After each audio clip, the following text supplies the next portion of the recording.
Huy! Pag naiinggit ka sa akin, wag mo naman masyadong ipahalata para kang tanga. Kitang-kita tuloy nila, oh. O, diba mga kumarites, nakuha pang mag-TikTok bago pumasok. At hello mga kumarites, mag-mini vlog naman tayo for today's video. Nandito na nga tayo sa Alaminos at medyo na-traffic nga ako dito. Ay ako daw, kami pala na-traffic nga kami dito. Dahil may mga naparada nga din ng mga naka-costume. Parang Mardi Gras ba? Pamula nga nung nag-pandemic ay hindi na nga nagkaroon ng Mardi Gras. Kaya naman kapag nakakakita ko ng ganito ay nakakamiss ngang manood. Sana naman ngayon taon ay magkaroon na din ng Mardi Gras para naman maisama ko kayo. Ay aabsenan natin. Magkaroon laang ulit ng Mardi Gras, charis. Ay tunay naman sadyang nakakamiss ang Coco Festival dito sa San Pablo. 2 years na nga pamula nung nag-pandemic ay hanggang ngayon nga ay wala pa din. Kita nyo naman na hindi na nga uso ngayon ng face mask. Pero sa loob ng company namin ay usong-uso pa din. Hindi naman sobra-sobrang traffic dahil nga paliko na nga sila. Sa January nga ay malalaman natin kung meron ulit Coco Festival. At syempre nag-headset na nga ulit ako at ang pinakikinggan ko lang naman ay yung mga buong kanta ng Westlife. Kung hindi nyo nga na itatanong at kahit hindi nyo nga tanongin ay sasabihin ko na. Fanatic talaga ako nung kadalagahan ko ng Westlife. Grabe, ang papogi nila. At kung kilala nyo nga sila ay crush na crush ko nga doon si Mark. At Diyos ko po, nito ko lang din napag-alaman na hindi pala babae ang gusto ni Mark kundi Mark din ang gusto. Ay nako, patay na patay pa man din ako noon doon kay Mark at ini-imagine ko nga na siya ang asawa ko noon. Pero in fairness talaga mga kumarites, ang gaganda talaga ng mga kanta ng Westlife. Kahit paulit-ulit ko ang pakinggan ang kanta nila ay hindi nga ako magsasawa. Dahil nga pag pinapatugtog nga to ay bumabalik nga ang mga nakaraan. Bumabata nga ako, charis. O siya, sa sobrang kadaldalan natin ay nandito na nga tayo sa company. Na-traffic pa nga at ihing-ihi na nga ako ng mga oras na yan. At dahil nga malapit na din naman ay di pigilan na natin. Mag-8:30 na nga yan at mag-withdraw pa nga ako sa loob at hindi nga ako nakapag-withdraw kahapon. Dito nga pala sa loob ng company namin ay may 3 ATM machine. Meron sa first floor, second floor at saka third floor. O diba social? Kahit saang floor ka magpunta ay may mawi-withdrawhan ka. Depende na nga lang kung offline.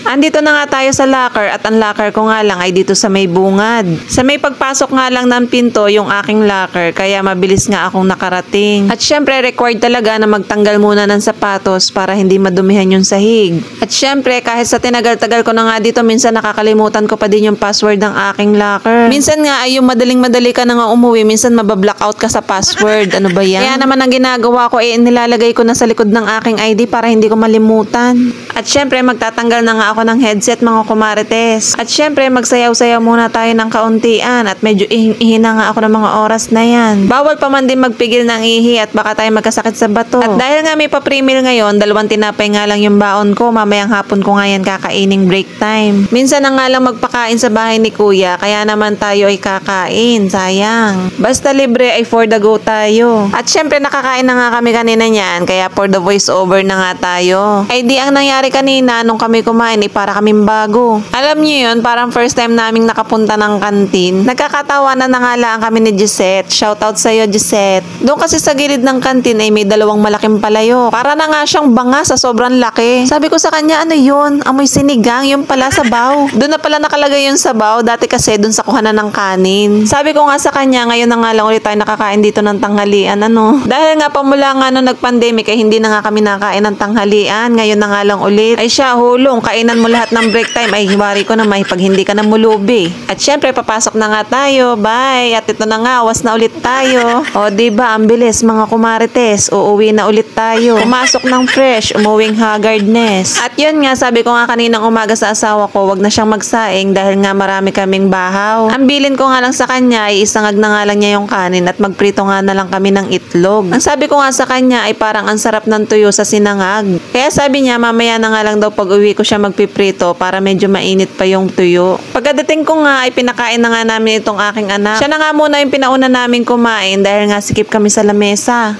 Kumarites! Kain tayo! Ulam namin ay chiyo. Magaling. Tsaka itlog. Say, suka. Ano namin kanina ay ano? Ano kanya? Manok. Manok namin honey glaze. Ano ba yun?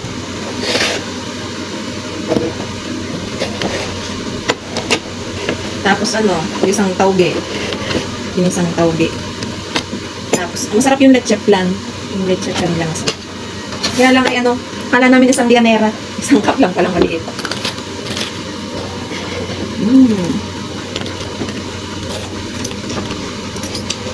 Sarap ng suka ko. Matamis kami. Tuyo, galing pa to kay inay. Yeah, just.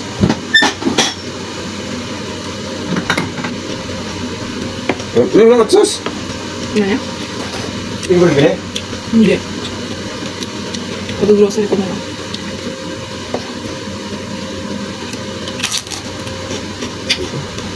Almost done. Hindi ko alam kung tuyo to, pero masarap. Matamis-tamis. Galing pa itong ano. Siya. I wanna live in the forever. Masarap. Tuyo at sinangan. Sarap. Matamis. Matamis-tamis.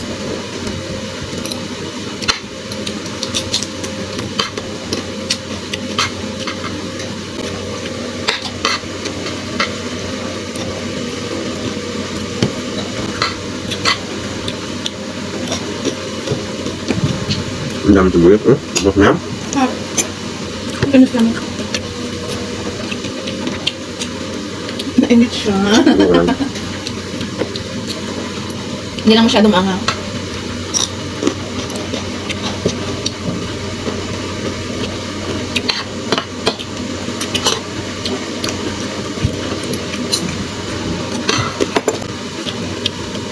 Sarap ng tuyo. Meh!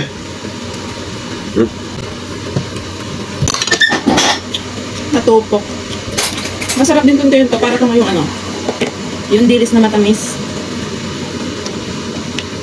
Gaya ko ito yung kahawa ng hipag ko. Galing sa hanggang. Ang tuyo kasi kahit ilagay mo sarap, hindi na naman kasi.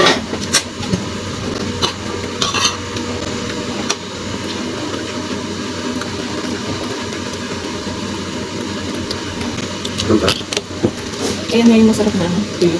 Malutong.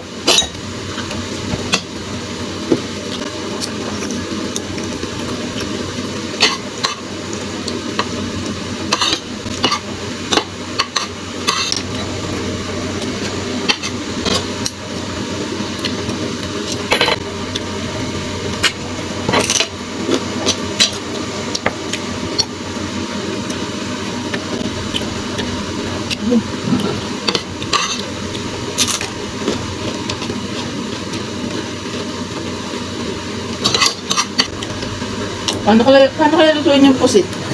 Hindi matigas. Hindi. Bakit may tulong?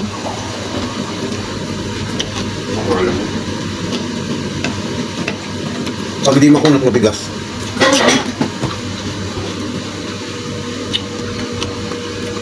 Wala, hindi walang tamang lutong. At yan nga mga kumarites, ang sarap naman ng kain ko diyan. Pag naman talagang sinangag, tuyo at itlog ay solve na nga talaga ang aming hapunan. Tig-dalawa nga ng itlog yung aking mag-ama at ang inulam ko nga yung tuyo. Yun lang naman mga kumarites ang kaganapan natin for today's video. Dahil patapos na nga tayong kumain ay magpapaalam na nga ako mga kumarites at ako'y magpapahinga na. Dahil bukas is rest day, labahin day. Yun lang, bye!